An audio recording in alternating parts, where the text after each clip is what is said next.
अनेक महिलांना व्यवसाय सुरू करायचा असतो, काही ना काही छोटा मोठा, पण आजूबाजूचे लोक काय म्हणतील या भीतीमुळे ते सुरूच नाही करत किंवा त्यांना सुरू करता येत नाही. अशा महिलांना तुम्ही काय सांगाल?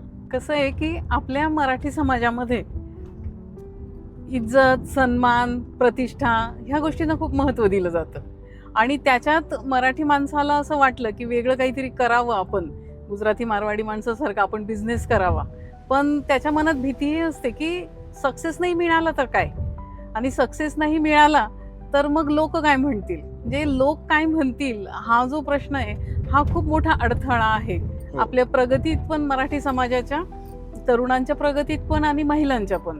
मराठी समाज हा क्रिटिसाइज पटकन केलं जातं, म्हणजे ॲप्रिसिएशनपेक्षा क्रिटिसाइज जास्त लवकर केलं जातं आणि त्यामुळे मग मराठी तरुणांना असेल, महिलांना असेल, ती भीती असते समाजामध्ये, अरे आपल्याला लोक नावं ठेवतील, आपण काही केलं तर, करायला गेलं तर, एक तर नोकरी मिळत नाही, मग व्यवसाय करायचा आणि त्याच्यात नाही सक्सेस मिळाला तर सगळे बोलतील, हसतील.